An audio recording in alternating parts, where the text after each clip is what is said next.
আলহামদুলিল্লাহ, আমার সরিষা জমিতে শেষবারের মতো ওষুধ দিয়ে দিলাম। এই ওষুধ দেওয়ার জন্য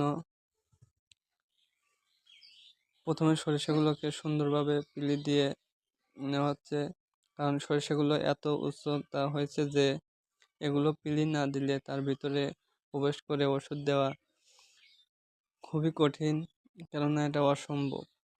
কারণ দেখতেই পাচ্ছেন সরিষাগুলো কত উঁচু হয়েছে, এর ভিতরে রাস্তা বের না করে ওষুধ দেওয়া মোটেও সম্ভব না। তাই মাঝখান দিয়ে সরিষা সরিয়ে রাস্তা বের করে নিচ্ছে। এভাবে মোট 4টি রাস্তা বের করে নিয়েছি, যাতে করে এর ভিতর দিয়ে এসে সুন্দরভাবে ওষুধ স্প্রে করে দেওয়া যায়। সেই কারণে প্রথমে রাস্তাগুলো বের করে নিলাম। রাস্তাগুলো বের করার পরে এখানে দেওয়ার জন্য ওষুধ আগে থেকেই আরেকটি ক্ষেতে দিয়েছিলাম, সেখানেই মিক্সার করা হয়েছিল।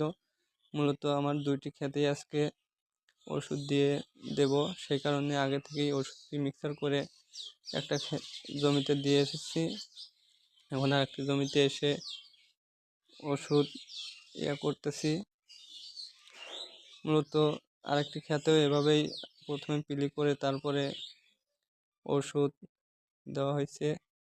এখন এটা পিলি করা শেষ, ওষুধ দেওয়া শুরু করব ইনশাল্লাহ। আল্লাহর রহমতে আমার সরিষাগুলো অনেক সুন্দর হয়েছে এবং অল্প কিছুদিনের মধ্যেই সরিষাগুলো পেকে যাবে আশা করা যাইতেছে। এ কারণে ভাবলাম এখনই ওষুধ দেওয়ার সময় শেষ, আর কিছুদিন পরে আর জমিতে ওষুধ দেওয়া যাবে না।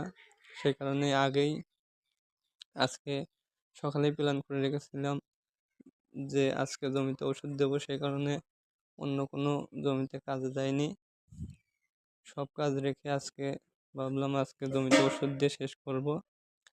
ওষুধ দিয়ে শেষ করে বাড়ির দিকে রওনা হলাম।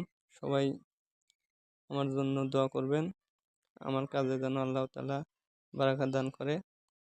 এই বলে আমি আমার ভিডিও শেষ করছি। আসসালামু আলাইকুম ওয়া রাহমাতুল্লাহি ওয়া বারাকাতুহু।